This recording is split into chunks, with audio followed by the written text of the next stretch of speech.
Hello and welcome back to Coin Lady channel. Here, we will discuss XRP.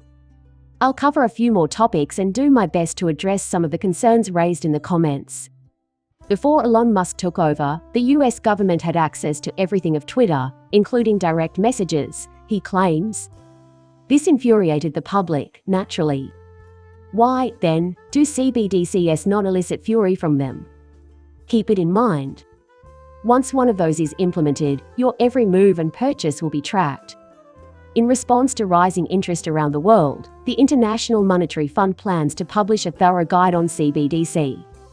Now, I always assumed that the World Economic Forum had already drafted legislation for every country about crypto, but it appears that the IMF is getting traction as well.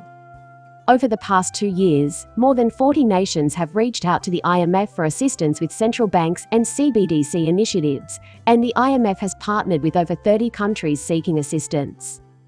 Overall, Lee stressed the significance of developing CBDC competence to avoid a digital divide. Constant expansion on the part of the IMF has been observed in and around CBDCs. This then transpired. The new unicorn international. What's the deal with that? CBDC. Is it possible to have just one CBDC instead of many? In the feedback section, some users asked, what the hell is a unicorn? There have been new claims that this will eventually replace XRP. So let me attempt to describe it. For the foreseeable future, at least, the UMU or unicorn will not be a digital currency backed by a central bank. A CBDC-like effect is desired. However, it has the status of legal tender. Hubbard explained that EMU functionality functions as a CBDC, but that it does so on purpose throughout all national jurisdictions, rather than only for a local economy. They intend for it to serve as the central bank of banks. But there's something wrong with that, in my opinion. For one reason, it won't replace XRP anytime soon. Keep it in mind. The unicorn will be rejected internationally. Suppose the IMF needs to make a loan to China. In China's opinion, the unicorn is not desirable. This means a layer of trust must be added in the middle. What exactly will the trust layer consist of? Almost certainly XRP. In other words, it enters as a unicorn and exits as a digital one. In my opinion, this is not a threat to XRP. I'd also like to bring out the fact that, while several nations are exploring the possibility of establishing a CBDC, significantly less have actually done so or committed to doing so. The Central Bank of the Bahamas introduced the sand dollar currency in October 2020, making it the world's first fully digital currency. The most populous country in Africa, Nigeria, introduced its digital currency, the e-Naira, in 2016. But it has struggled because to a lack of users and businesses that are able and ready to accept the currency. So maybe CBDCs are doomed to fail everywhere. It's possible that neither consumers nor business owners will use it. It remains to be seen how things develop. The International Monetary Fund is a big fan of Ripple and XRP. 3 different models of trust bridges and financial flows were discussed. Private settlement assets and exchanges, like Ripple's XRP, as well as open source exchanges like those hosted by the Stellar and Diffie networks are examples of Ripples. A constant topic of conversation was XLM and XRP. For this reason, I have faith that XRP will always prove to be the trust layer. The Fed may not be able to carry out the XRP buyback after all. The SEC and the IRS need to stop fighting and start working together. The king may now enter. It's interesting that Jimmy Vallee thought the Fed was broke. In light of the recent developments in the US economy and monetary policy, Federal Reserve Chair Jerome Powell spoke before Congress. Powell was interrogated about the Federal Reserve's plans to regulate cryptocurrencies and the financial dangers associated with climate change. The Fed's balance sheet, however, received surprisingly little attention. Over the past 6 months, the Fed has incurred considerable operational losses, depleting its capital reserves. These losses are lost money for the United States government. That's why they are trying to get FedNow up and running in July. They will likely also try to implement a full-scale CBDC tied to the rise and fall of the US dollar, I think. Now, some of you have asked me to elaborate on the depreciation of the US currency. The dollar's decline began long before the Fed was established and has continued unabated ever since. Trump addresses the decline of the US dollar in his speech at Mar-a-Lago. You can avoid having to like either Trump or yourself. Although many of you may despise him, he was once the President of the United States. Also, heed his warnings that the currency is in peril. Truth. Trump shed some light. Our biggest setback will be the devaluation of our currency to the point where it is no longer the global standard. Simply, in 200 years. That kind of defeat won't happen. If we do that, we will no longer be a major power. Some have even gone as far as to compare the collapse of the dollar to the actual loss of a world war. The potential scale is that large.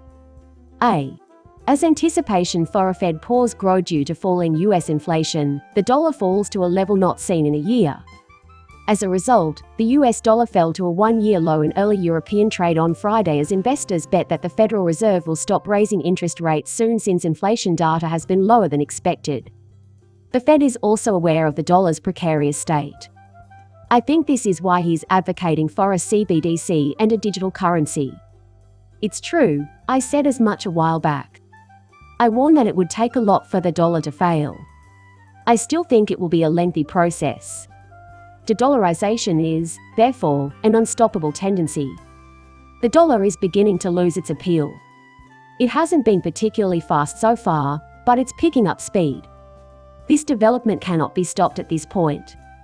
Is Russia correct in its assessment of the US dollar? U.S. citizens, patriots, and freedom seekers everywhere.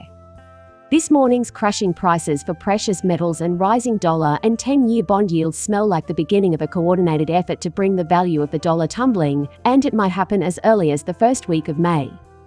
We've arrived at the discussion of Operation Sandman. Neither Russia nor China, in my opinion, is powerful enough to bring down the US dollar on their own, but few people realize that more than 100 countries are ready to abandon the petrodollar as the primary currency for oil deals. Instead, several countries will use the new BRICS commodities-backed reserve currency, which will be introduced by China, Russia, India, and other participating states and will be backed by the one from China or the digital yuan. They hope to release it in the month of August. The value of crypto assets will surge once it occurs. More Ripple and XRP discussion is forthcoming. Therefore, maintain your firm, unshakable backing of XRP and its users. Keep XRP from being delisted at all costs. The reserves have been proven. Uphold claims it holds $1 billion worth of XRP coins in reserves and that it has never delisted XRP. Uphold was always one of my favorite games. I have never encountered any problems with their never delisting XRP policy, and I applaud them for doing so. The lockup periods on various alternative coins are the only drawback for me. That is why I advocate for MEXC. The fact that Ripple can run without XRP is encouraging. Top lawyer now says that everyone was worried that they wouldn't use XRP. In light of the release of Ripple Liquidity Hub, a cryptocurrency liquidity platform tailored towards businesses, lawyer and crypto enthusiast Bill Morgan has spoken out. The community was surprised and critical that Ripple didn't mention XRP during the product presentation. As you covered earlier today, the decision to not include XRP in the product launch has been met with criticism from those who believe it devalues the cryptocurrency. The current SEC litigation has led some to speculate that Ripple is acting cautiously.